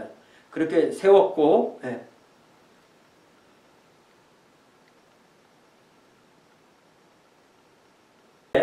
25절에 보니까 드디어 이에 다윗과 이스라엘 장로들과 천부장들이 가서 여호와의 언약궤를 즐거이 메고 오벳 에돔이 집에서 올라왔는데 그러니까 이게 잘못하면 죽을 수도 있는데 정확하게 하나님의 뜻대로 하니까 즐겁게 갈 수 있었던 거죠. 하나님이 여호와의 언약궤를 맨 레위 사람을 도우셨으므로 무리가 수송아지 7마리와 수양 7마리로 제사를 드렸더라. 다윗과 및 궤를 맨 레위 사람과 노래하는 자와 그의 우두머리 그나냐와 모든 노래하는 자도 다 세마포 겉옷을 입었으며 다윗은 또 배에 입었고 이스라엘 무리는 크게 부르며 뿔나팔과 나팔을 불며 재금을 치며 비파와 수금을 힘있게 타며 여호와의 언약궤를 메고 올렸더라. 여호와의 언약궤가 다윗성에 들어올 때 사울의 딸 미갈이 창으로 내어 보다가 다윗 왕이 춤추며 뛰는 것을 보고 마음에 업신 여겼더라. 예, 그 내용이 나오고요.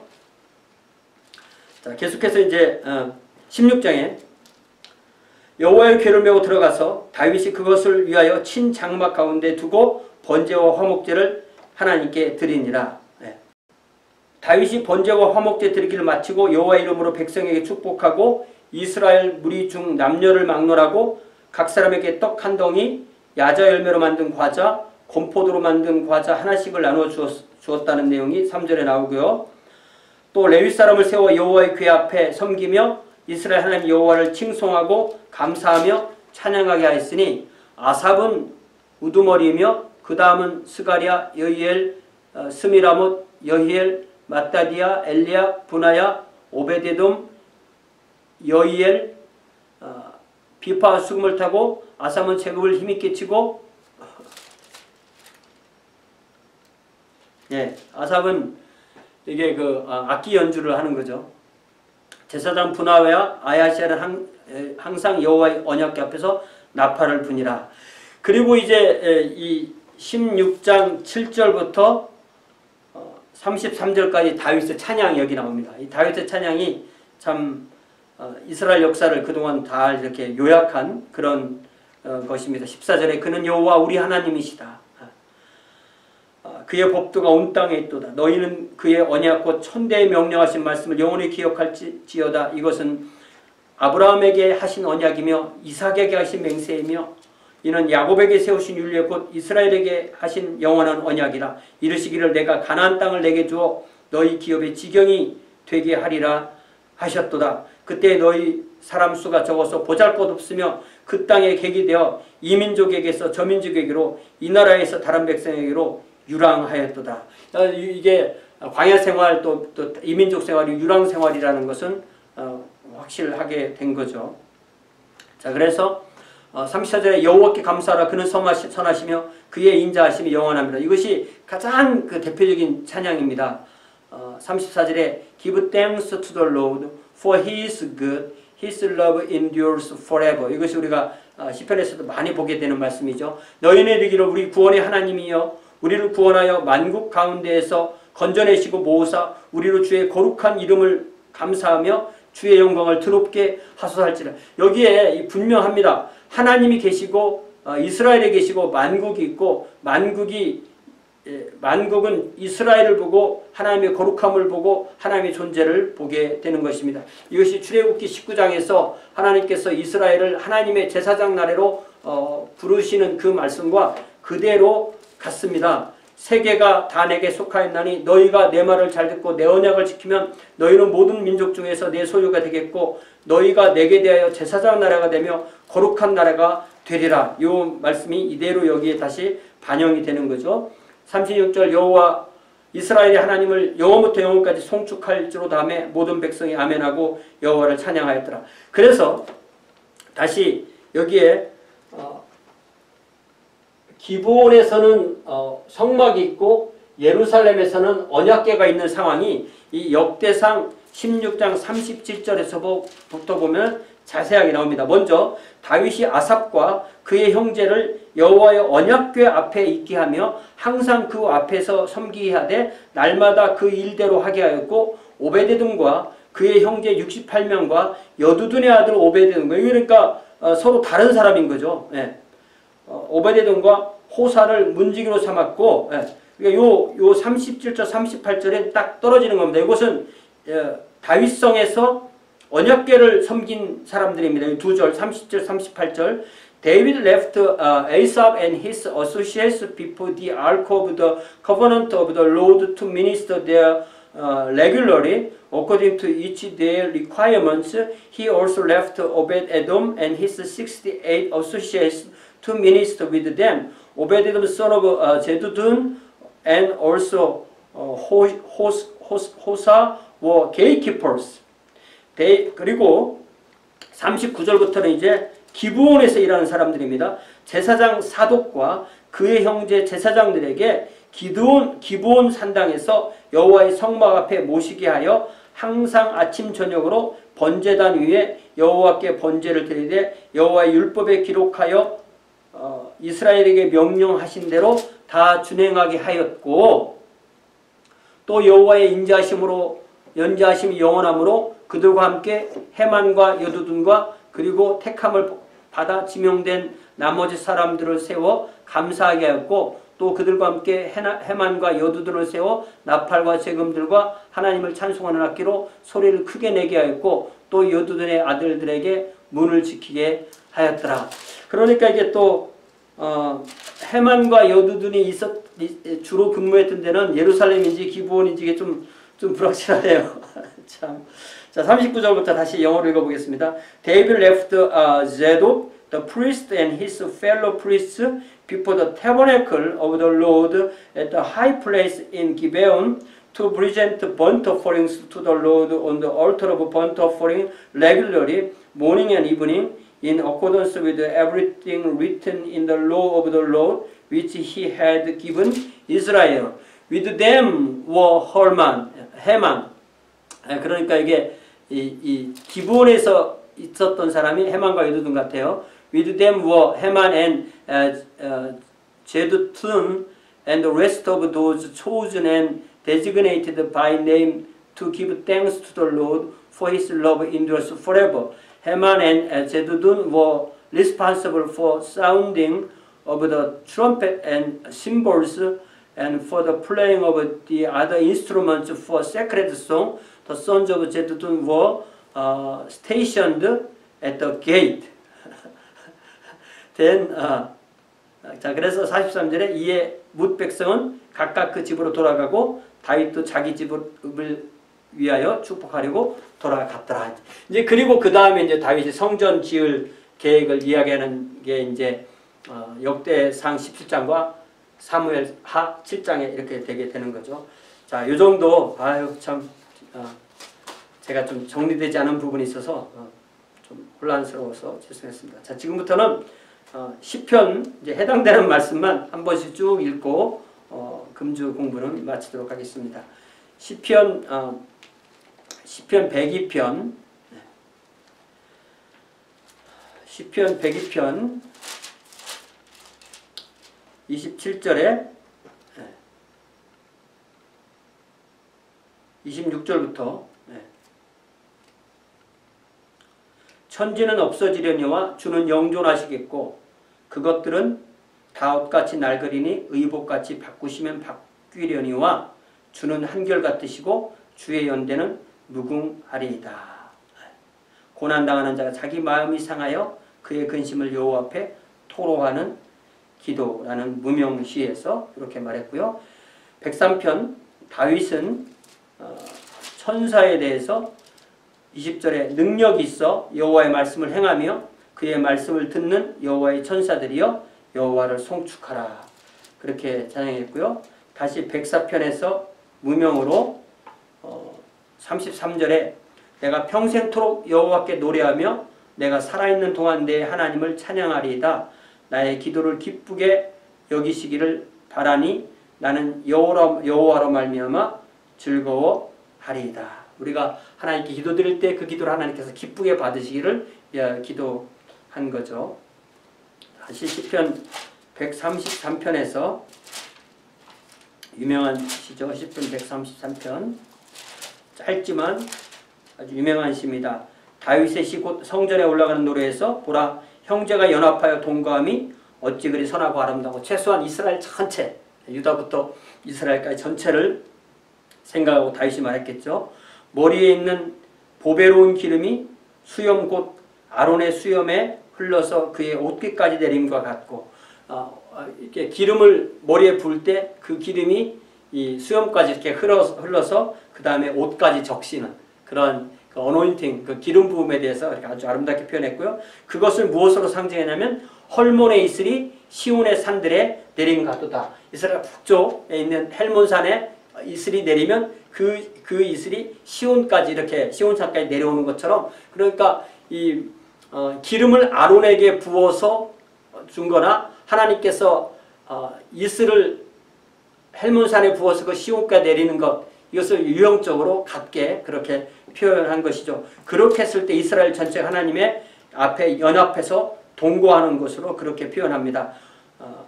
거기서 여호와께서 복을 명하신다니 곧 영생이로다. 이렇게 노래했고요. 다시 106편에서 하나님의 말씀이요. 알면 알수록 보이고 모르면 볼수록 안 보이는 겁니다. 모든 일이 다 그렇듯이요. 시편 106편에서는 이스라엘 역사를 쭉 돌아보면서 이스라엘 백성들이 얼마나 하나님 앞에 불순종했는가를 노래할 때 43절에 여호와께서 여러 번 그들을 건지시나 그들은 교묘하게 거역하며 자기 죄악으로 말미암아 낮아짐을 당하였도다. Many times he delivered them, but they were bent on rebellion and they wasted away in their sin. 이렇게 표현됐고요. 107편에서 다시 10절에 사람이 흑암과 사망의 그늘에 앉으며 곤고와 쇠사슬에 매임은 하나님의 말씀을 거역하며 지존자의 뜻을 멸시함이라. 충분히 우리가 이해할 수 있는 그런 말씀입니다. 이제는 그 유명한 시편 1편으로 가면은요, 우리가 이 히브리시의 가장 큰 특징은 평행법에 있습니다. 평행법이라는 것은 같은 말을 단어를 바꿔가면서 어떤 문장이 이렇게 서로 이렇게 같은 내용을 더 심화해서 말하든지 아니면 대조되는 내용을 심화해서 말하든지 이렇게 하는 형식을 평행법 내지는 병행법이라고 하는데, 이 병행법이 들어가지 않으면 시가 아니라고 할 정도로 모든 시에는 이 병행법이 있고, 이 병행법은 내용 위주로 말하는 거기 때문에 언어 유희가 아닙니다. 그래서 번역이 가능해서 우리가 충분히 이게 시구나라는 것을 알 수가 있습니다. 이 원어에만 있는 그 발음을 맞추거나 이런 거는 번역이 안 돼요. 그러나 병행법은 다 번역이 되기 때문에 히브리시를 이해하는데 도움이 됩니다. 복 있는 사람은 악인의 꾀를 따르지 않고, 그러니까 이거 처음에는 꾀입니다. 생각이죠. 그 다음에 죄인들의 길에 서지 않고, 이제 진행을 해서 길에까지 들어가 선 거죠. 오만한 자의 자리에 앉지 않아요. 이제는 어느 자리를 잡고 완전히 앉은 것처럼 이렇게 세 개의 내용이 더 심화되는 것을 볼 수가 있습니다. 오직 여호와의 율법을 즐거워하여 그의 율법을 주하로 묵상하는도다. 그는 시냇가에 심은 나무가 철을 따라 열매를 맺으며 그 잎사귀가 마르지 아니함 같으니 그가 하는 일이 모든 일이 다 형통하리다. 그러니까 철을 따라 열매를 맺고 잎사귀가 마르지 않고 그래서 모든 것이 형통한다. 악인들은 그렇지 않으면 오직 바람에 나는 겨와 같도다. 그래서 악인들은 심판을 견디지 못하고 죄인들은 의인의 모임에 들지 못하리로다. 결론, 무릇 여호와의 길은 의인들의 길은 여호와께서 인정하시나 악인들의 길은 망하리로다. 이렇게 되어 있고요.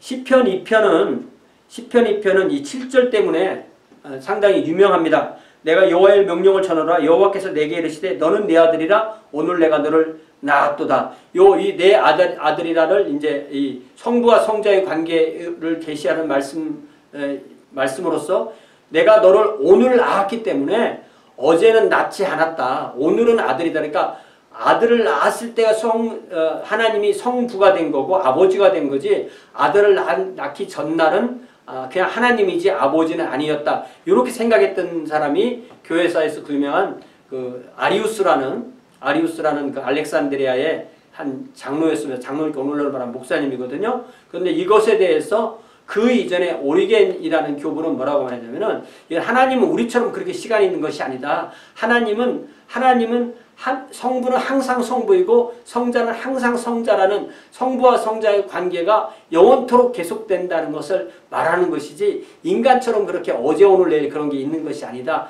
이렇게 말했어요. 이것을 갖다가 우리가 성자 영원 생성설이라고 하는데요. 이것이 어떤 삼위일체 교리가 확립되는 과정에서 아주 핵심적인 역할을 하게 됩니다.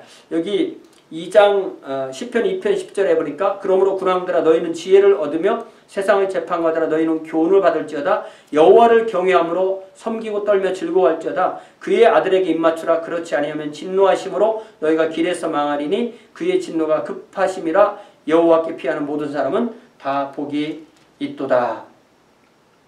자, 시편 15편에 여호와여 주의 장막에 머무를 자 누구오며 주의 성산에 사는 자 누구오니까.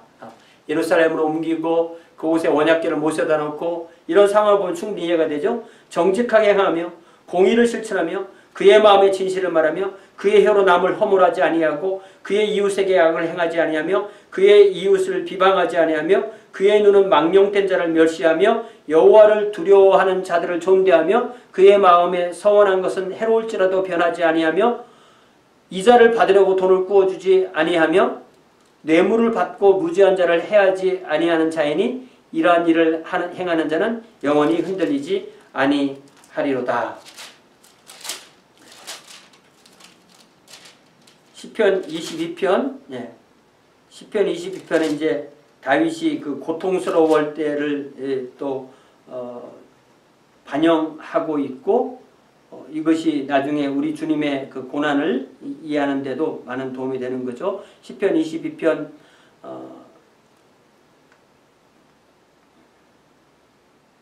14절부터 나는 물같이 쏟아졌으며 내 모든 뼈는 어그러졌으며 내 마음은 밀랍 같아서 내 속에서 녹았으며 내 힘이 말라 질그릇 조각 같고 내 혀가 입천장에 붙었나이다. 주께서 또 나를 죽음의 진토 속에 두셨나이다. 개들이 나를 에워쌌으며 악한 무리가 나를 둘러 내 수족을 찔렀나이다. 내가 내 모든 뼈를 셀 수 있나이다. 그들이 나를 주목하여 보고 내 겉옷을 나누며 속옷을 제비 뽑나이다.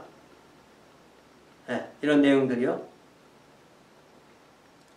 자, 이제 27절에 땅의 모든 끝이 여호와를 기억하고 돌아오며 모든 나라의 모든 족속이 주의 앞에 예배하리니 나라는 여호와의 것이요 여호와는 모든 나라의 주제심이로다. 세상의 모든 풍성한 자가 먹고 경배할 것이요 진토 속으로 내려가는 자 곧 자기 영혼을 살리지 못할 자도 다 그 앞에 절하리로다. 분명히 성경에서 항상 이방을 향한 하나님의 비전이 이렇게 나옵니다. 시편 23편 다윗의 시. 다윗은 목자로서 살았던 사람이고, 그래서 하나님을 목자로 자신을 양으로 이렇게 유형적으로 유비할 수 있는 그런 시를 쓴 거죠. 여호와는 나의 목자시니 내게 부족함이 없으리로다. 그가 나를 푸른 풀밭에 누이시며 쉴만한 물가로 인도하시는도다. 그러니까 이게 먹고 마시고 또 마음의 평안이 있어야 되는 거죠. 내 영혼을 쇠퇴시키시고 자기 이름을 위하여 의의 길로 인도하시는도다. 하나님께서 우리를 의의 길로 인도하시는 것은 하나님의 이름을 위한 것이라는 거죠. 내가 사망의 음침한 골짜기로 다닐지라도, 우리가 뭐 일부러 죄 속에 빠진다는 그런 의미가 아닙니다. 삶 가운데 사망의 음침한 골짜기를 만날 경우도 있는 거죠. 해를 두려워하지 아니할 것은 주께서 나와 함께 하심이라. 주의 지팡이와 막대기가 나를 안위하시나이다. 그러니까 목자의 지팡이, 목자의 막대기처럼 주님의 지팡이와 막대기, 때로는 끌고 때로는 뭐 때릴 수도 있는 그런 면도 있는 거죠. 주께서 내 원수의 목전에서 내게 상을 차려주시고 기름을 내 머리에 부으셨으니 내 잔이 넘치나이다. 내 평생의 선하심과 인자하심이 반드시 나를 따르리니 내가 여호와의 집에 영원히 살리로다. 하나님의 집, 충분히 우리가 이해를 할 수가 있습니다. 24편에서는 문들아 너희 머리를 들지어다. 영원한 문들아 들릴지어다. 영광의 왕이 들어가시로다. 영광의 왕이 누구시냐? 강하고 능한 여호와시요 전쟁에 능한 여호와시로다. 이 다윗의 그러한 찬양이 나옵니다. 다윗은 또 평생 전쟁을 많이 한 사람이기 때문에 이런 전쟁에 관한 표현도 나오죠. 또 47편은 다시 고라 자손의 시인데요. 하나님이 뭇 백성을 다스리시며 하나님이 그의 거룩한 보좌에 앉으셨도다. 그러니까 하나님은 하나님의 보좌에 앉으셔서 또한 이스라엘뿐만 아니라 뭇 백성을 모든 나라를 다스린다고 그렇게 말하고 있고요. 시편 68편은 이 에베소서에서 인용되는 것으로서 아주 유명한 구절인데요. 이거를 잘 보면 이게 그 전쟁의 상황과 연결되는 것을 볼 수가 있습니다. 너희 높은 산들아, 16절에 어찌하여 하나님이 계시려 하는 산을 시기하여 보느냐? 진실로 여호와께서 이 산에 영원히 계시리로다. 하나님의 병거는 천천히요 만만이라. 주께서 그 중에 계심이 시내산 성소에 계심 같도다. 주께서 높은 곳에 오르시며 사로잡은 자들을 취하시고 선물들을 사람에게서 받으시며 반역자들로부터 받으시니 여호와 하나님이 그들과 함께 계시기 때문이다. 이게 전쟁의 상황과 우리 주님께서 부활 승천하셔서 우리에게 성령을 보내주시고 성령의 은사를 주시는 그것과 유형적으로 충분히 같다는 사실을 우리가 알 수가 있습니다. 이 말씀이 에베소서에서 인용되죠. 에베소서 맞죠?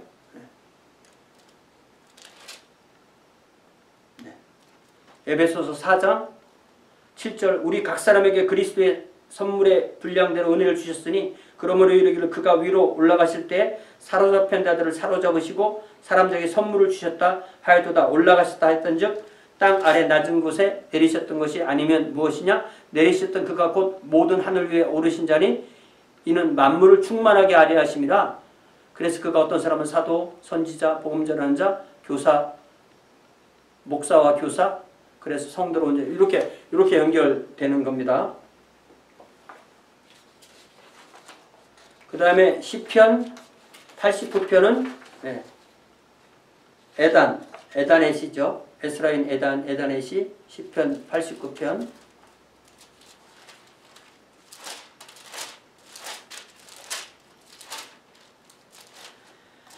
에스라인 에다넷이가 이제 상당히 길은데 끝나는 부분에서 49절에 주여 주의 성실하심으로 다윗에게 맹세하신 그 전에 인자하심이 어디 있나이까? 주는 주의 종들이 받은 비방을 기억하소서. 많은 민족의 비방이 내 품에 있사오니 여호와의 이 비방은 주의 원수들이 주의 기름 부음 받은 자의 행동을 비방한 것이로소이다.